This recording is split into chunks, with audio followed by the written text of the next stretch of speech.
Bam. Good Tuesday morning, July 15th, 2025. How you doing? Hope you're having a great day. This is the Hat and Beard Show. Appreciate you tuning in. Thanks for telling a friend. That's what we love about you here today. Guys, we have, some off-season slop to ladle on out for y'all until we can get into the start of the regular season. So, it was breaking, first thing yesterday afternoon. First thing this morning, kind of more or less. I seen it this morning. I was poking around, and that is the Jets wide receiver Garrett Wilson. Days before training camp opens up, goes ahead and inks himself a 4-year, $130 million extension to stay in the Big Apple with $90 million in guarantees. Obviously not quite breaking the bank. I mean, he's getting paid. We're not talking Jamar Chase money. This is a big contract, but something that is very palatable for the New York Jets to go ahead and take on for the next few years here for him. And this then leads us right into our next story as here in Detroit, obviously, we have a wide receiver poised to have a breakout year. And if you watched yesterday's episode, I said that old Jamo is going to have 1,600 yards en route to Jared Goff throwing for 5,000. So what does this mean? We're going to roll on over to Sideline Report, and that is Jameson Williams' extension just got 130 million times more complicated. The Lions can thank the Jets for making their lives harder. A little bit more of a, hey, thanks, Aaron Glenn. Really appreciate it, bud. So we'll take a look at that. We're going to be kicking it hometown here. And this is something that, at this point, guys, at this point, I swear to God, one of you are watching me. One of you in the chat that watches me is also working for A to Z Sports, because some people really don't know how good Jack Campbell is, and they're about to be for the Lions.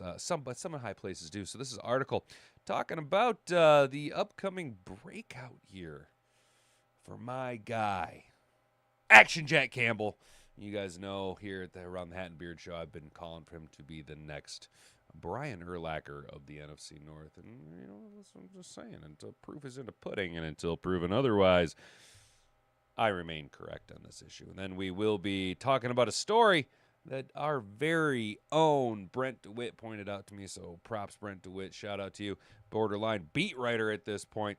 Ex-Lions quarterback suspended from high school coaching job for aiding players. I wonder what kind of dirty, corrupt, absolutely egregious violations somebody, known throughout the league for being a dirtbag of a human being that is Teddy Bridgewater. What could he possibly be doing that is so unbelievably egregious?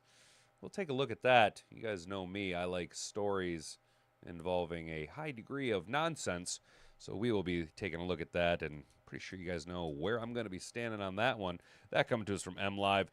And then if we have time, we are going to be go ahead and looking at Lions rookie plans to start career by disrespecting Packers in week 1. So one of our rookies has gone ahead and put himself up on some what they call bulletin board material or dry erase board material at this point. I don't know what they really use, but one of our rookies getting look. You like a little swagger.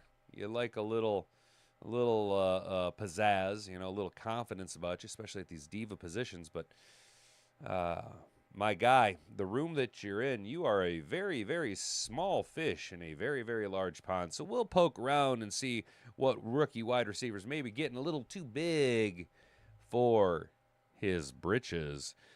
We do have a poll up in the chat here. Normally I like to think of a little funny ha-ha. But I didn't have it in me today, guys. So we just got the two options for the question. Should the Lions pay Jameson Williams if he explodes this season? Option A, walking away with 100% of the vote. And that is $1,600 plus. You got to pay the man. And then less than $100 or less than $1K you got to go ahead and trade his bum ass because if, Jameson Williams' high watermark ends up being last year with that breakout plus 1,000-yard, that plus 1,000-yard season tallying a whole 1,001 yards. Now, he needs to have himself a breakout year, so, especially if he goes 1,600. The question then will be, who do you start to, reflect his contract off of? Where does he land in the wide receiver hierarchy? Would Jameson Williams command more money than, say, an Amon-Ra St. Brown? These are questions that we will get into. Guys, time to hit you with a little call to action. If you haven't already, would you kindly subscribe to the channel if you are new here? That way you can be a part of the Hat and Beard Gang every Monday through Wednesday morning, 10 a.m. to 11 a.m. Eastern Standard Time. Broadcasting exclusively from Grandma's Studio One. It's the largest, fastest growing NFL content creation in Detroit Lions Station here on YouTube, hitting all of those exact metrics. We will be expanding.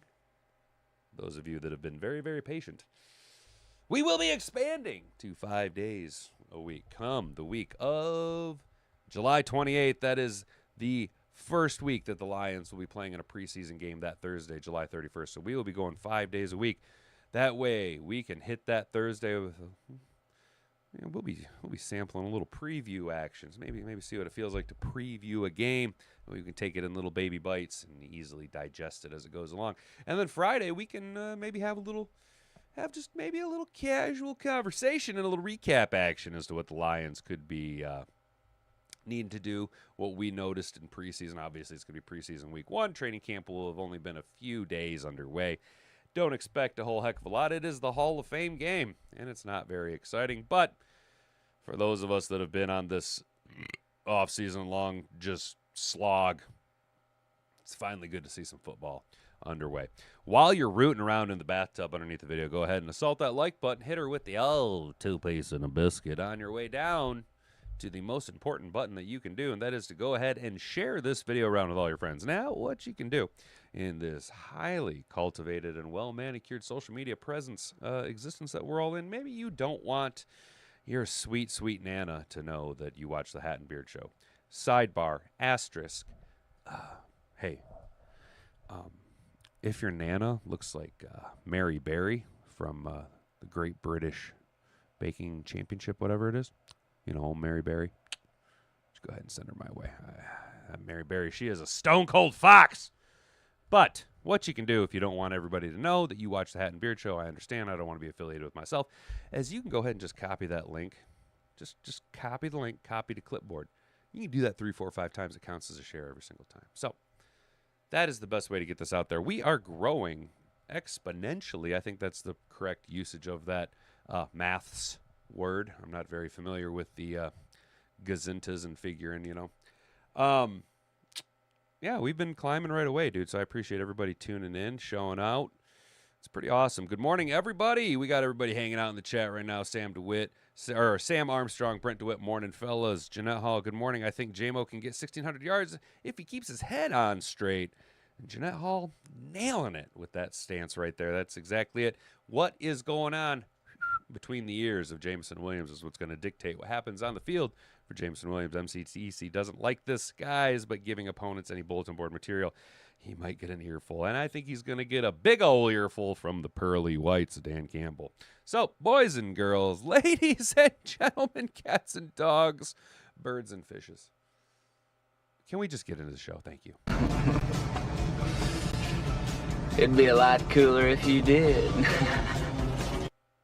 Maybe I'll make me a new intro when we go 5 days a week. Wouldn't that be something if we came out all brand spanking new, flashy, and fancy like an actual professional?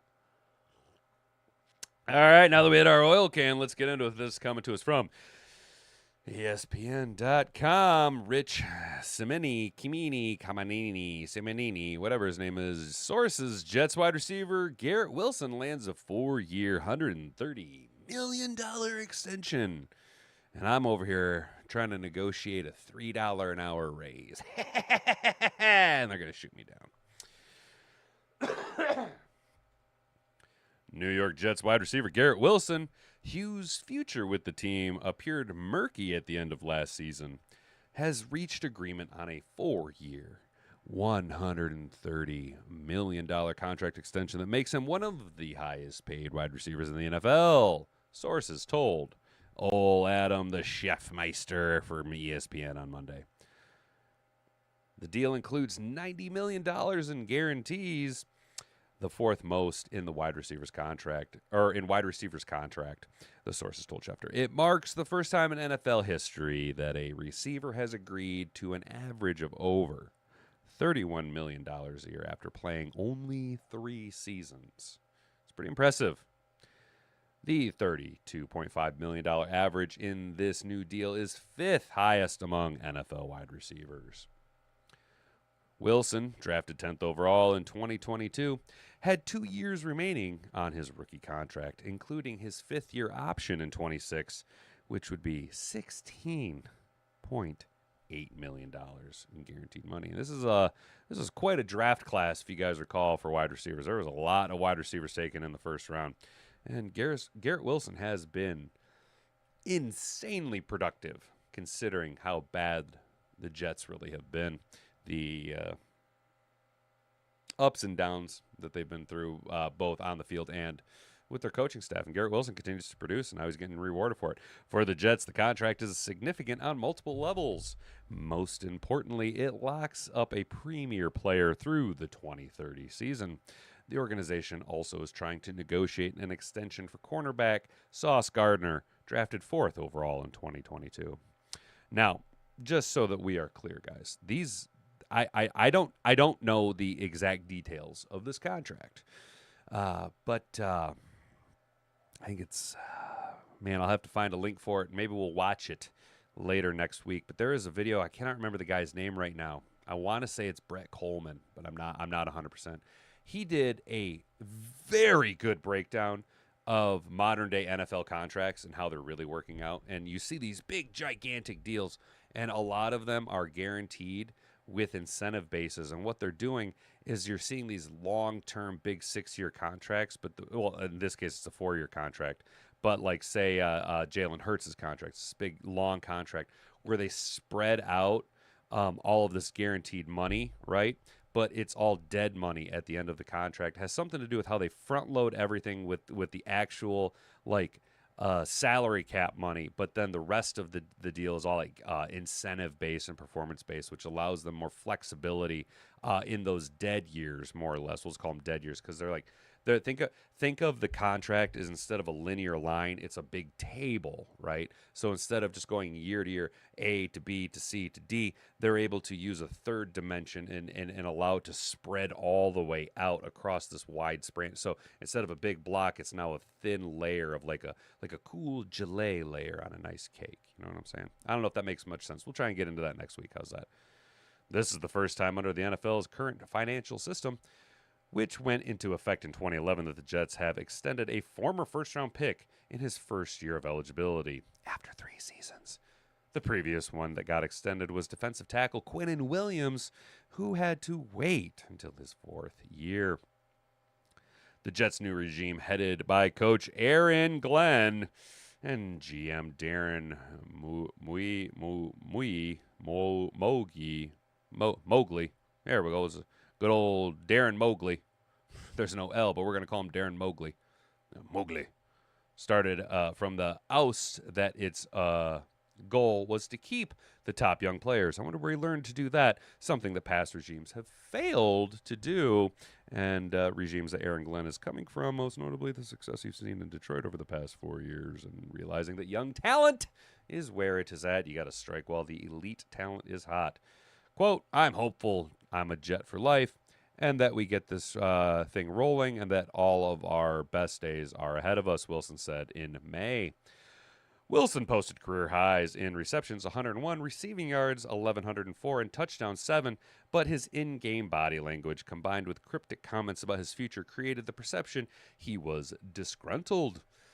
There was speculation that he was considering a trade request, and he would have garnered at least a first round, if not 2 first-round picks. Garrett Wilson needs to be unlocked, and there are teams that could use him, that could outside, really the teams that all come to mind are interdivisional opponents. But, theoretically, a team like the Green Bay Packers, instead of going the Matthew Golden route, the wide receiver out of Texas in the first round, theoretically they could have maybe made a package deal to acquire Garrett Wilson. You know what I'm saying? Something like that, which would have sucked for us here in Detroit. But I'm just kicking around hypotheticals. You know what I'm saying? Two things contributed to Wilson's attitude change. It started with the arrival of coach Aaron Glenn, who said he wants to get Wilson the ball, quote, as much as possible. The quarterback change also will be a big factor. And, Garrett Wilson isn't a big guy. He isn't a small guy. He's quick, not overly electrically fast, not Jameson Williams fast. When you look at Garrett Wilson, does he not kind of make a nice blend of both Amon-Ra and maybe a Jameson Williams? And that's what Aaron Glenn sees in him. Oh, morning, Mr. Detroit City. How you doing, brother? Good to see you in the chat. What's up, guys? It was clear last season that Wilson and Aaron Rodgers didn't see eye to eye, leading to tension in their relationship. Rodgers was released in March. Now Wilson will be catching passes from Justin Fields, his former Ohio State teammate. I didn't even think about that. Oh, shit, I didn't even think about that. That kind of makes even more sense why Aaron Glenn went after him. Both players have gushed about the reunion. Oh, buddy boy, we're back together again. They're back again. Look who's back. Back again. Wilson also turns 25 next week, has a chance to rewrite the Jets' record books. He's the first player since George Sauer in 1966 to 1968 to record 3 straight 1,000-yard receiving seasons. And that's saying something, considering they had guys like Keyshawn Johnson there and Wayne Corbett, Wayne Sherbert. He's one of only 5 players in NFL history to surpass 1,000 yards and 80 receptions in each of his first 3 seasons. The others are Jamar Chase, Justin Jefferson, Michael Thomas, and OBJ. The Jets' lack of quarterback stability makes Wilson's accomplishments even more impressive.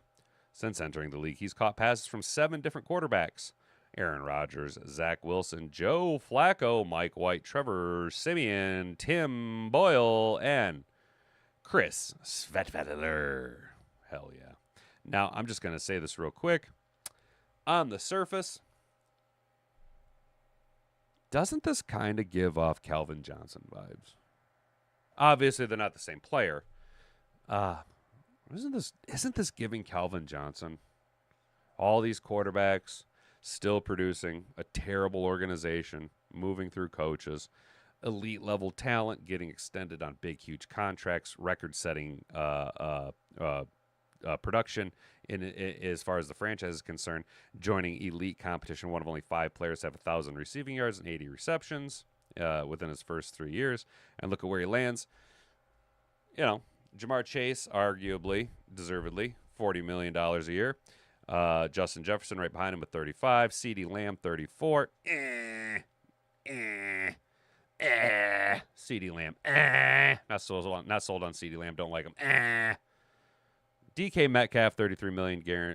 Totally justifiable. But then Garrett Wilson falling in just above $500,000 a year above AJ Brown. I'm telling you, it is giving Calvin Johnson vibes. I'm telling you, dude. You feel for the guy, and you wonder how many, if he stays. Obviously, he's locked up with the Jets through the 2030 season, which is 4 years from now. That'll put him into his. He'll be turning 29 at the end of his contract year, which will put him on the wrong side of 30. Now, if he goes the OBJ route and breaks down, obviously what's going to happen. But say he continues to produce, but starts to get banged up with injuries, at what point does Garrett Wilson decide that, I'm never going to win a championship here. This organization's a dumpster fire. At this point, I'm just padding my stats. Does he elect to go to another organization and chase a ring? Or does he say go the Calvin Johnson route and say, I'm sick of it, I'm fed up with football, and just walks away?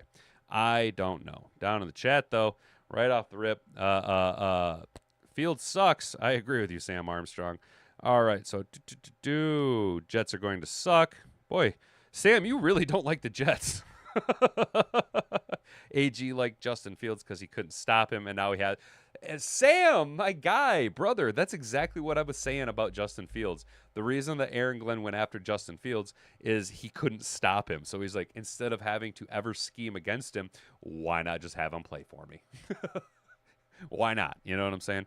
F that Wilson money. Yeah, dude, Mr. Detroit City, I agree, dude. It's a little, I don't know. I think he's okayly paid, but I think $30 million for Wilson would have been okay, but it is what it is. Field sucks. What's up, Frank the Tank from the East Side, dude? How you doing, brother? How you guys doing, man? Everybody hanging in there, having a good time? We got a poll up in the chat. There's 7 of you hanging out, 6 votes in it, and that is should the Lions pay Jameson Williams if he explodes this season? 1,600 plus. You got to pay the man. Walking with 83% of the vote, and less than 1K. You got to trade that guy with 17% of the vote. Is that you? Did you vote for less? You got to trade him, Mr. Detroit City? Come on, man. I think I know who voted for that right there. And it's all good. It's all love, brother. That's what we're here for. We're here to have different takes and people have different stances. It's totally all about it. But speaking of Jamo, Jameson Williams extension just got 130 times more complicated. The Lions can thank the Jets for making their lives harder. This coming to us from SideLionReport.com. If you guys aren't already, subscribe to the channel. What are you doing? What are you doing? Subscribe to the channel, ring that notification bell, like this video, and share it around with all your friends. Come on now. Come on now. Come on now. Especially share it with your Nana. If your Nana looks like Mary Berry, or Sheila Hamp, come on, send her my way. Let's go. Excuse me. Sorry about that, fellas. Ooh-wee, fellas. Frank the Tank says, I like your take there, bud. He's a great player, but he'll not get more than 1,200 yards. I hope you're wrong, Frank, because my estimation is Jared Goff has to go for 5,000 yards. And if Jared Goff can go for 5,000 yards, it is hinging upon Jameson Williams having a breakout year.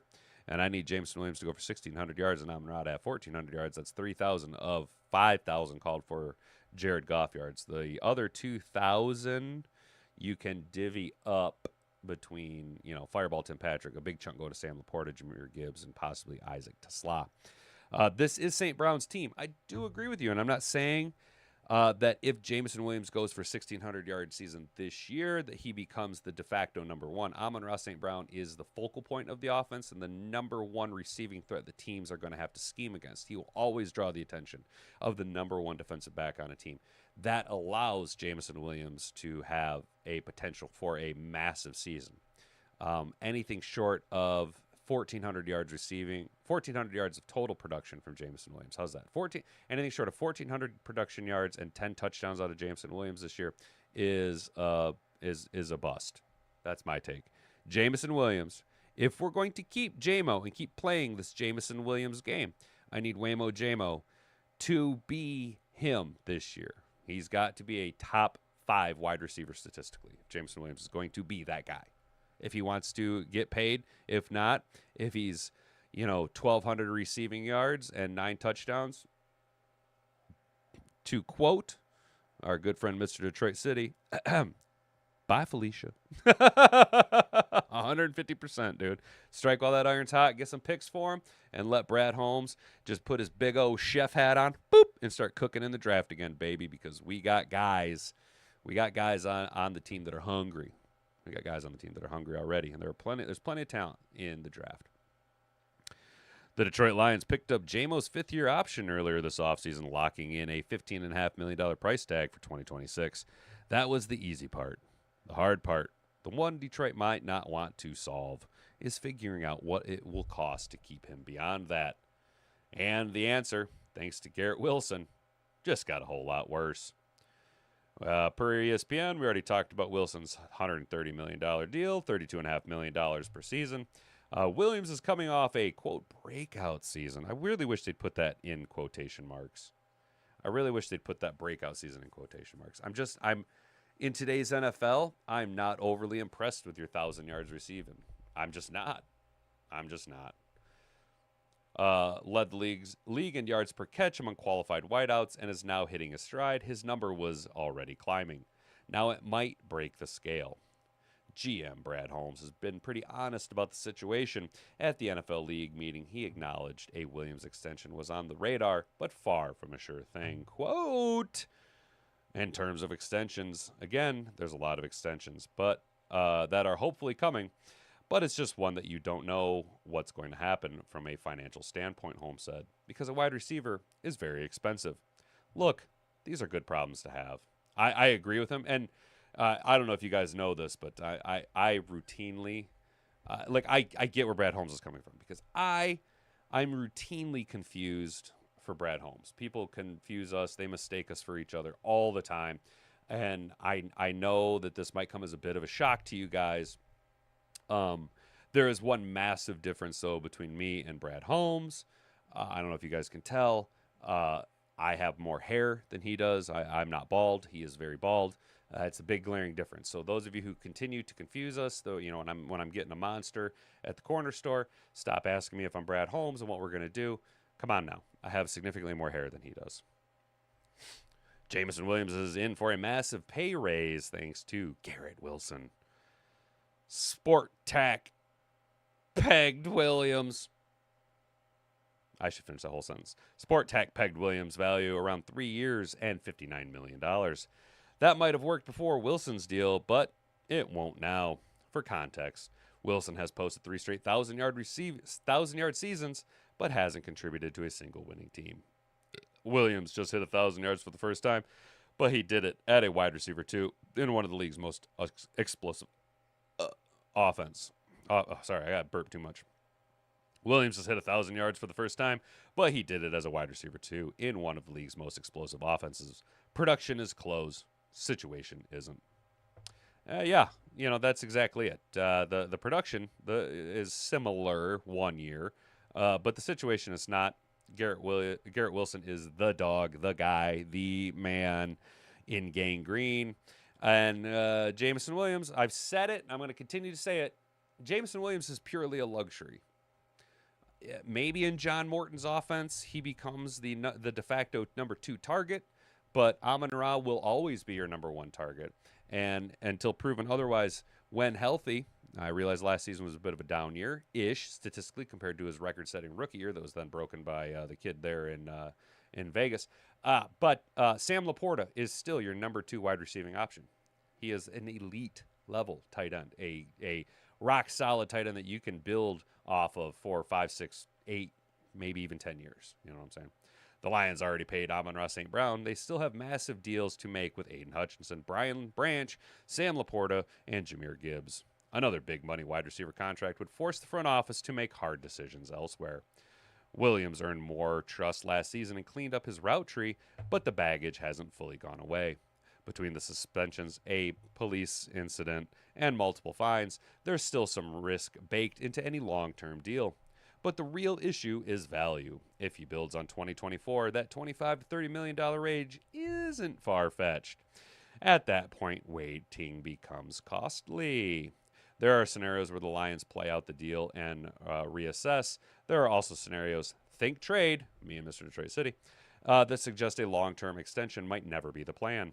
Detroit has internal options like Dominic Lovett and Isaac Tesla they're high on, and the market still has plug-and-play veterans if needed.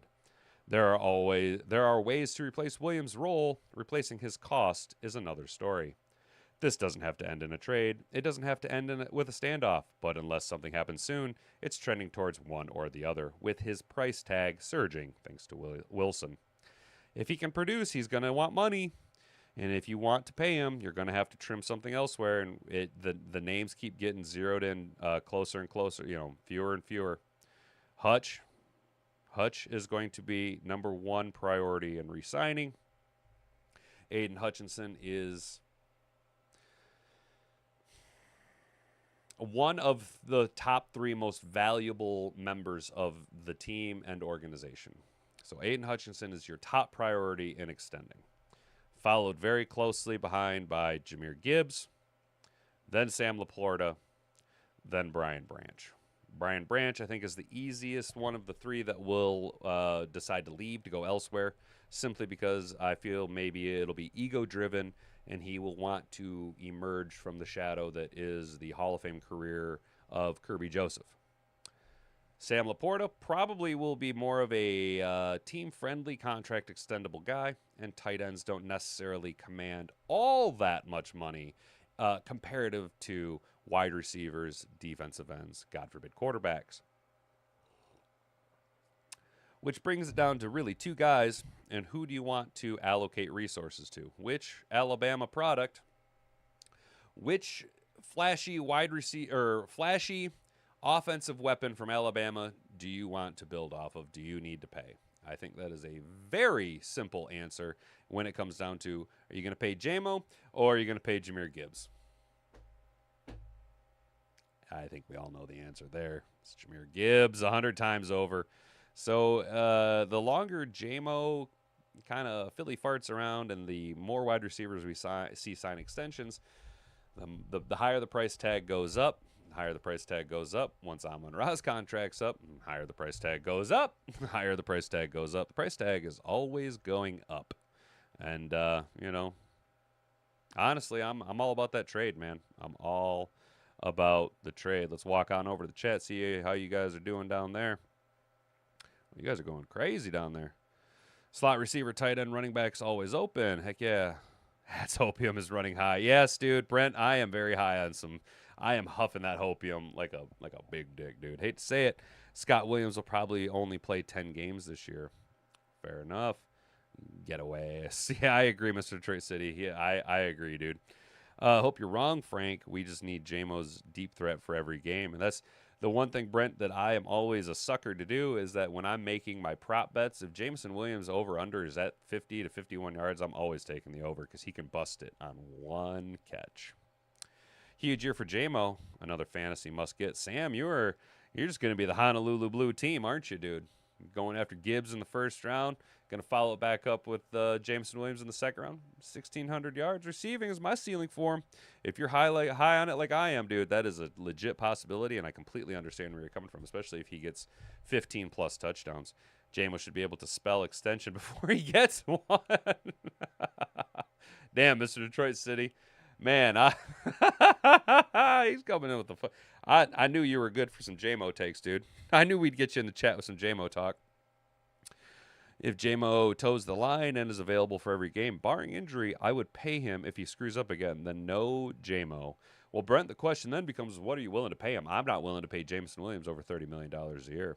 Jeanette Hall says you got to take Gibbs 100%. Same with Brent DeWitt. Gibbs over Jamo for sure with the re-sign. That's where I'm at. That's I think I don't know. It's just kind of right now what I feel like it's going to come down to is which of these two guys are you going to want to extend? Which one of the two do you want to pay top end dollars to? And Jahmyr Gibbs is that guy. Jameson Williams is not that guy. They love Jamo this camp from what I'm hearing. Sam, yes. Everything coming out of camp is Jamo looks great. Jamo has been absolutely next level. He's taken his game to a higher level. He looks great. Just passing the eye test. He's clearly put on some muscle. And just the few videos that you've come out of Jameson Williams running routes, his cuts are even sharper. He's got a little bit of what seems like he's running kind of angry. Does that make sense? He's running. He's not just out there running. He's running with a purpose. The boy seems to have a little bit of fire under his ass. And I mean, can you blame him? Can you blame him? Wow, my frame rate is way fucked up. What's going on here, frame rate? There we go. Now it's back up normal. Sorry if there was some lag there, fellas. All right, guys, speaking of oh, well, you'd almost think I lined these stories kind of up. Speaking of breakout players, let's take it down for some hometown cooking. A to Z Sports. If you haven't already, subscribe to the channel. Ring that notification bell. Come on, what are you doing? What are you doing? Subscribe to the channel. Let's go. Let's go. Let's go, boys. Let's go. Subscribe to the channel if you're new here. Ring that notification bell. Let's go. Smash the like button. Let's go. There's 12 of you guys in the chat right now. Come on now. 12 of you guys watching. 9 of you guys watching. Come on, let's go. Let's vote on that poll. Come on, guys. There's only 6 votes. Come on. It costs you nothing. Let's go. Let's roll. Let's go. Some people really don't know how good Jack Campbell, action Jack Campbell, is about to be for the Lions. Some in high places do. Oh, yeah, A to Z Sports. I know you guys are watching me. Some in high places do. Oh, wink, wink. Fucking. The Detroit Lions are soon going to be taking a trip to Extension Town, where a bunch of players get extensions and everyone is happy. Yes, everybody's going to get extended. Nobody's going anywhere. This team will be here forever. We'll all be in our prime cuz we are young. Oh, we always talk about a certain group of Detroit Lions players who live in Extension Town. It's the usual guys. We're talking about Hutch, Jamo, Sam Laporta, Jameer Gibbs, and Brian Branch. I swear to you guys watch my channel. But there's one more guy who lives there, and he's pretty good, but he's never really talked about. It's almost like he's the Grinch, and he lives up in the mountains outside of Extension Town. That's our boy Action Jack Campbell, the next Brian Urlacher of the NFC North. Let's go. We just don't talk about Campbell like he's one of those elite or close to being elite tier players. It's probably because while he's been good, he didn't immediately jump into the elite or close to elite conversation like the rest of the guys in town. But he's been heading that way more and more each year. That's right, his rookie year. You know, the thing with Jack Campbell, Action Jack Campbell, coming out of college, my guy, I mean, he's like 6'6" at the Mike backer spot, dude. And he was able to really just close in on inaccurate passes, right? The level of quarterback play wasn't as good. And he was a interception machine in college, dude. And then you see he became, his rookie year, a huge liability in pass coverage and a monster. I think he graded out as like a 77 or a 78 his rookie year in run coverage. I mean, he made great run tackles. He was a pretty secure tackler. His second season, he followed it up with tremendous amounts of growth, became better in coverage, and was able to identify defensive or offensive schemes and point out defensive assignments better. I think this year you're going to see Action Jack Campbell take this massive step forward, a giant step forward in becoming one of the leaders of the team, the guy calling the shots on defense. And outside of, we do have captains. We do have leaders on defense across all three levels now. Hutch wearing the C on the defensive line. I think ultimately Action Jack Campbell becomes Captain Action Jack Campbell and wears the C on his jersey, maybe taking it away from Alex Anzalone and then obviously Kirby Joseph on the back end. ESPN got together with NFL executives, coaches, and scouts to rank the top 10 on-ball linebackers in the NFL on Tuesday. And while Campbell didn't make the top 10 list, the people making the list believe he's going to very soon. Quote, huge and violent. Better in coverage than given credit, but not great there. A key and diagnosed player. Good fit for Dan Campbell. He's a riser. Not sure he's there yet, but will be soon. Coverage wasn't all the way there, NFL executives said. Campbell drastically improved in coverage after he was a bit off his rookie season. For example, PFF gave him a 35.3 coverage grade in his rookie season. He had a 74 grade in his second year. That was the 17th highest grade among linebackers. Wow.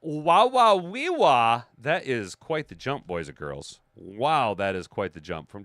That is bookwork, that is studious, that is watching film, that is taking everything in and being a human sponge. That is a hell of a step up in production. There's room to grow for sure, as noted, but he made some really serious growth there. Speaking of PFF, they had him ranked as their 8th best linebacker going into the 2025 season. There are clearly expectations from a lot of analysts and people in the NFL that Campbell is about to have a big year for Detroit, especially here at the Hat and Beard Show. We think he's going to have a monster year. I'm telling you, he's going to be the next Brian Urlacher. If he does, he's going to come down the mountain, and instead of his heart growing 3 sizes, his paycheck could be the thing that grows multiple sizes. Hell yeah, brother. Hell yeah, brother. Action Jack Campbell. I'm telling you, the guy's taking these massive steps forward, these massive, monstrous steps forward. All right, back to the chat. Jamo like Forrest Gump in a way, minus the charm. Oh.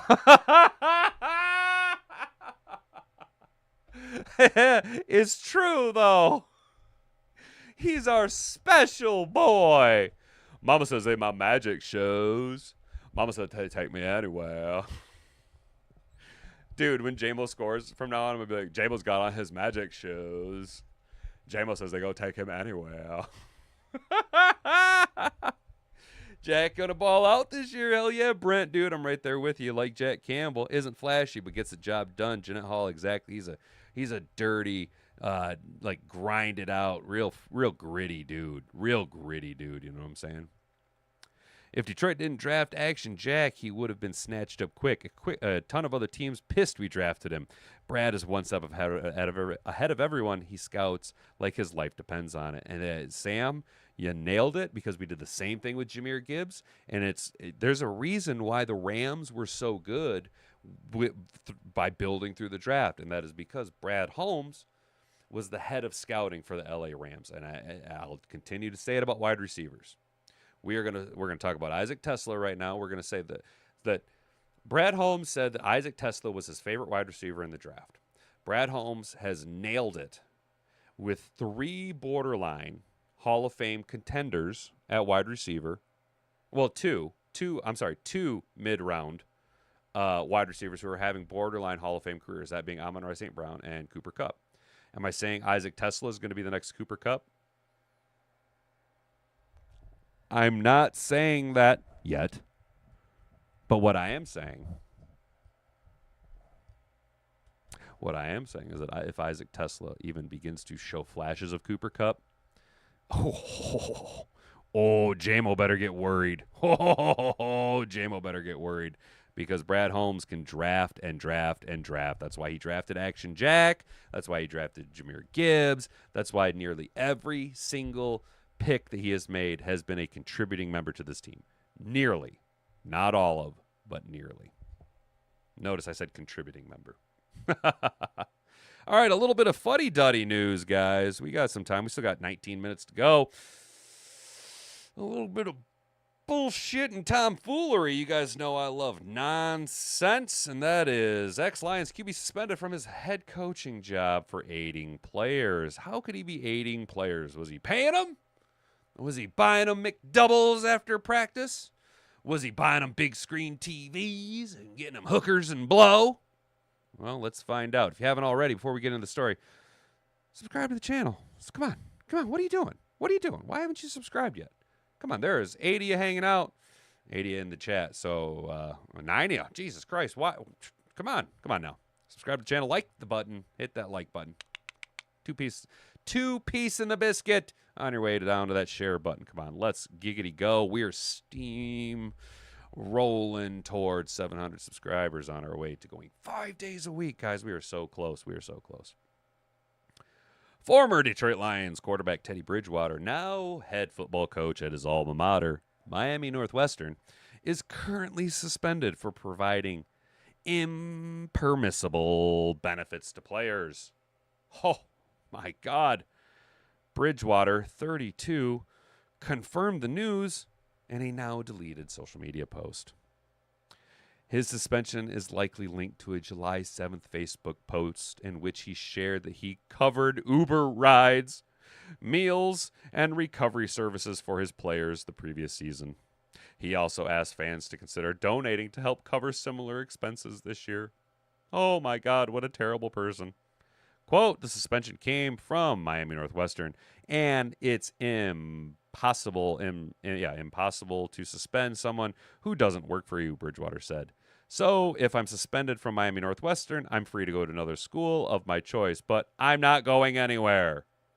And if it comes down to it, I will volunteer from the bleachers like I used to in 2018 and 2019 when no one had a problem. That's fucking ridiculous. God damn. People are so petty. In the post, Bridgewater also confirmed that he self-reported the payments to Miami Northwestern. Quote, damn, people done caused all this confusion. Got a phone call tonight, and it's no real investigation going on. Bridgewater wrote on Facebook, I told you I have to be an employee to be investigated. Now the paperwork thing still stands, but there was no investigation. We self-reported. The Florida High School Athletic Association shared the allegations with Miami Northwestern and is currently investigating the matter. Bridgewater retired again from the NFL after the 2023 season at coach, or the first time to coach at Miami Northwestern High School. In his first season, he led the program to a Class 3A state championship. He then re-signed with the Lions on December 26th last year to finish 24 season as JG16's backup because we have no faith in Hendon Hooker. The 10-year NFL veteran saw action in Detroit's divisional round loss to the Washington Commies this past January, completing a 3-yard pass and handing off a trick play that led to a 61-yard Jameson Williams touchdown. So what do you guys think? Is he a bad, terrible, terrible, bad, evil, bad, vile, terrible, terrible, bad person? Ugh.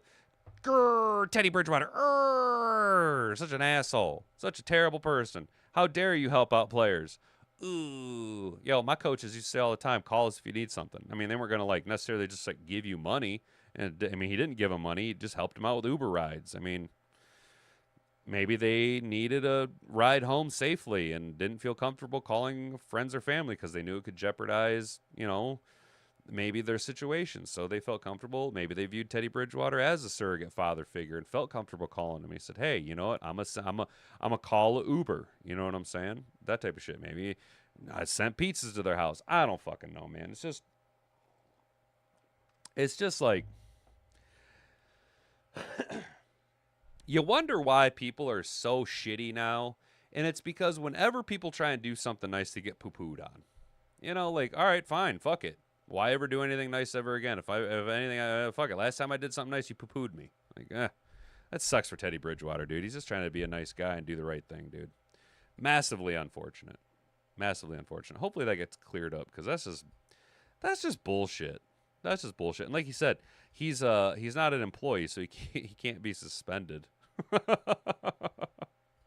All right. If Detroit didn't draft Action Jack, I already read that comment. All right. So let's go into the next story. Let's finish out this today with a little bit of bulletin board material for our divisional rivals, the Green Bay Packers. Right. So one of the last things you want to do, especially when you're sitting atop your division for 2 years in a row, you don't want to start kind of getting a little bit comfortable in your situation. You don't want to start getting a little bit cocky. You don't want to start shooting your mouth off in the press, saying things that are going to further incentivize your divisional opponents to want to play even harder against you. And you really don't want to fucking do that when you're a rookie, all right? Because who are you and what have you done to justify this type of talk, Oh, Jesus Christ. I'm a disgusting human being. So over here at Yahoo Sports, the most disrespectful thing an opposing team can do against the Green Bay Packers at home is pulling off a, quote, Lambeau leap. However, Detroit Lions wide receiver Isaac Tesla doesn't care. The Lambeau leap is supposed to be reserved for Packers players who score a touchdown, but Tesla told Kay Adams he might do it in Week 1 when the two divisional foes square off at Lambeau Field. Yeah, you're going to have to get in the end zone first there, Haas. You have to make yourself a viable role in this offense to be even targeted Week 1 for a touchdown. Now, maybe there's something we don't know about Isaac Tesla, but as far as I can tell, he is at the absolute bottom end of the pecking order. So, my guy, yeah, if you get a touchdown at this point, feel free. But as I say, don't count your ducks before they're chickens, bro. All right, quit getting ahead of yourself. Don't put the cart before the horse, man. Getting a little too big for your britches there, Haas. Quote, I think if I can find a little muddle of Lions fans, which I'm sure the stadium will be half Lions fans anyway, I'm sure I can find a little pocket, Tesla said on Up and Adams. Adams went on to joke that she believes any player who does the Lambeau leap should be fined, which made Tesla want to do it even more. Quote, all right, I'm just going to do it to spite you, Tesla replied to Adams. In 2023, Lions wide receiver Amon-Ra St. Brown did the Lambeau leap and was met with a beer shower from Packers fans. Not ideal, but a small price to pay for a video clip that has become borderline legendary in the Packers-Lions rivalry. Of course, Tesla will actually have to score a touchdown in his first game in order to pull off the Lambeau leap in week 1. That will prove to be difficult if he doesn't see the field much, which is certainly possible for the very first regular season game of his rookie campaign. That's exactly what I was saying. Getting a little big for your britches there, my friend. But part of me enjoys the confidence. Part of me wants you to just kind of rein it in a little bit there, buddy. Packers are not necessarily a bad defense that we want to be spouting our mouths off for a week 1 matchup at Lambeau Field. A very hostile environment where as the years go by and we just keep on doing our thing, they start to like us less and less and less and less. No longer are we necessarily that little beat-up little brother. We're starting to punch back, and the more we punch back, the more pissed off they get. And the more pissed off they get, the less ammunition they need to get really fucking mad. You know what I'm saying? So maybe just kind of rein it in a little bit there. But maybe he's the next Cooper Kupp. The fuck do I know? All right, guys. High school football has some rules as college now. Brent, yeah, dude, that's the thing, dude. Like, was Teddy Bridgewater really in a violation of stuff if he was just paying for Uber rides and meals? I mean, it's not like he's like out there spending booster money trying to recruit talent. He's trying to take care of his team. He's trying to do the right thing. Sam Armstrong, I'm excited about Tesla because Brad said so. Dude, yes, and that's what I say, dude. That's what I say about Tesla. Being called Brad Holmes' favorite wide receiver in the draft. Being drafted in the mid-rounds, just like Cooper Kupp and Amon-Ra. Being underrated, but having all the physical attributes that you really look for in a wide receiver. Maybe he is that next guy. Maybe he is the next Cooper Kupp. You know what I'm saying? That's not an impossibility. It's just, as it stands right now, it's quite a big ask there, fellas. So we're going to go ahead and take a look at the poll. 6 of you voted. Should the Lions pay Jamo if he explodes this season? 1,600 yards, you got to pay the man. And less than 1K, you got to trade him. 1,600 yards, you got to pay the man, walking away with 83% of the vote. Less than 1K, trade him with 17% of the vote. We're going to go ahead and close this poll. Appreciate all of you who voted, casting your vote, and making your opinion heard. What's next? High school NIL. You know, Brent, dude, I really hate to say it, bro, but probably. I really do. It's this whole niche down thing. Bro, god damn, dude. I really see that being some sort of a possibility. I really do see at some point money getting into high-level high school football, which is then going to continue to gatekeep people that don't have access to the elite programs. You know what I'm saying? Once you really start moving money around in the elite of the elite programs, they're then going to be a funnel for the elite collegiate programs, which is just going to make that road to getting seen, getting out there, even more difficult, you know. And not for nothing, I personally think that NIL is destroying the sanctity of college football and college sports in general. But there's a certain beauty to all levels of football, right? Like the pro end level, there's all this money involved. But the beauty is the top 1% elite execution of these high-end, world-class athletes going out there every week and, 9 times out of 10 putting on a spectacle. You know what I'm saying? College football is 50% high-end, super fucking talented, world-class athletes, top 5% of world-class athletes, out there doing crazy shit. But a lot of those guys know that they're ultimately not going to make it to the league, so they're just still out there.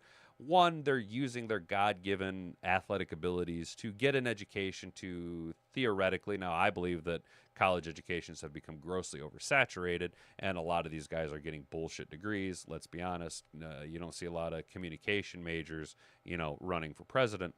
But you see these guys, half of it using, for high-end athletic ability, also getting themselves a college education by utilizing their God-given talents, but also 50% of it is purely for the love of the game. It's a purity thing. You know what I mean? Keep the game clean. Keep it for the love of the sport. It's a sacrifice that the players make. Yes, I won't make any money, but I will be a small group of players that said I played at a high-end college level. You know what I'm saying? You got to keep the money out of it. And then when you get down to the high school level, it is purely for the love of the game. There is arguably one of the most beautiful things to watch is a high, like passionate rivalry game between two high school teams, just going out there and just giving it their all purely for the love of the sport. Just being young guys out there, just playing your fucking balls off, just giving it your all purely out of just love and passion for the sport. You know what I'm saying? And more money that gets involved, the less pure, the more tarnished the game becomes, in my opinion. College has become borderline NFL as far as the transfer portal basically makes it free agency. It takes jobs away from guys that, could have been something. Maybe now they don't get that opportunity because some other asshole wants to transfer into your school and take your job. And, we're all high on, insert player, Ogunle Owale or whatever his name was, the guy who played for Clemson that ended up being an absolute fucking pile of shit. He was in all them Dr. Pepper commercials and shit. You remember that? I'd like to really see the NIL be repealed. It needs to be done away with. You got to. I honestly really do believe that once you commit to a college, you should pretty much have to commit to that college for the duration. That's a commitment you made.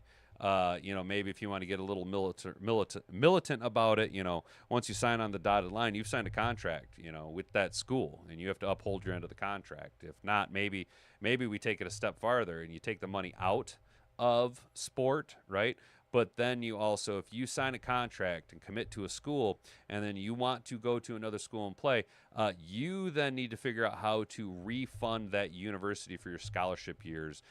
They can break down an estimated annual cost that the university invested into you, food, housing, curriculum, shit that they paid for, that type of stuff. Maybe even take it a step farther. Maybe they can even clip you for athletic purposes shit that they use, because they're not getting that back out of you. If you're taking your talents to another school, you should have to be on the hook for that, or at least stay committed to that university. Does that make sense? Am I being too old manish? Am I yelling at the clouds and get off my lawn? You know what I'm saying? Get off my lawn. College is NFL light, Sam. I agree. NFL pays for flashiness over everything else. Yeah, dude. And it's all just, kind of greasy, man. It just makes the game less pure, less enjoyable, less of a, I don't know, less fun, I guess. Commitments don't hold as much water as they used to with all the players. They're flipping late in the process now. I know, dude. And that's just like wild to me, man. It's giving these players a giant ego, Brent. You nailed it, dude. They're flipping late. They need to, once you committed, once you sign, you need to commit and you need to sign. And it's partially, I think a lot of it has to deal with the degradation of the male figurehead in the household. We've allowed emasculation of men and not holding people accountable to their word, not holding people accountable to their actions, which has allowed people to flip-flop, play willy-nilly. We've coddled people too much. It's just a bunch of shit. One transfer only. Fair enough, Sam Armstrong. And you know what? Maybe even one transfer only, but it's like, you know what, dude? If you want to transfer out, you're going to have to go to a smaller program. You can't... Don't come to Western Michigan and then you had an amazing year. You were the Blitnikoff winner, and now you want to go to USC so that you can get your nope. We either got to stay or go to a smaller school. It's not much smaller than a MAC school, but those are your choices. Either be a man and stick through with your commitment, or you have to get penalized a little bit. I don't know. I think I'm just maybe a little get off my lawn. Too old manish right now. But, all right, boys and girls, that's going to do it for today. Today we talked about Garrett Wilson getting his bag 4-year, $130 million extension, $32.5 million a year, and $90 million guaranteed. We talked about the implications of that and what it means for the possible extension of Jameson Williams here in Detroit. We then walked on over to A to Z Sports, who I'm telling you, you guys must watch me. And if you watch me, just hire me. I'll do video content for you guys. I'll do it part-time. You can just pay me a small little salary. I'll keep working my job. I'll do it all from home. A to Z Sports. Come on. Look, if you're watching, blink twice, okay? And we talked about they talked about how some people really don't know how good Jack Campbell is. We at the Hat and Beard Show, though, we know how good Action Jack is about to be. And the breakout that's coming for him, so a little article there. NFL execs also feel like he's on the up and up. We then poked over to a little bit of nonsense and tomfoolery, and that is Teddy Bridgewater getting in trouble for having the audacity to pay for Uber rides and meals for his high school athletes, and that's a big no-no. You're not allowed to help out these young men. You're not allowed to help them. Let them make bad decisions and fuck their lives up early on. How dare you, Teddy Bridgewater? And then we wrapped it up with a little bit of, oh, thanks, guys. We really need bulletin board material for playing against the Green Bay Packers. And Isaac Tesla, our rookie wide receiver, is threatening to do a Lambeau leap if he scores week 1 in Green Bay. And kind of basically said, hey, yeah, you got to get the ball first, bud. So, fellas, I appreciate it. Thanks for tuning in. Thanks for telling a friend. That's what we love about you guys. Really lighting it up in the chat today. You guys went bananas, and I really appreciate that. So, fellas, it's going to get hot today. Stay cool out there. Drink plenty of water. Make sure you get your electrolytes. If you're not drinking Gatorade, which can be fattening, go ahead and throw a little bit of table salt. Get yourself a little bit of salt in your system to build those electrolytes, all right? That's going to keep you hydrated. Make sure you're drinking plenty of water. Stay cool. Turn the air on if you need be. But if you're like me and you're trying to be a little bit economical, play AC games. If you don't have central air, just run on window shakers. If you got central air, crank that sumbitch up and let your installation do the thing. Get after it, fellas. It's a big Tuesday. We are almost to the halfway point of the week. So we'll see you tomorrow. Stay out of trouble. I've been Hat and Beard. You've been an attentive audience. Till tomorrow at 11 a.m. Banga banga. Frig off.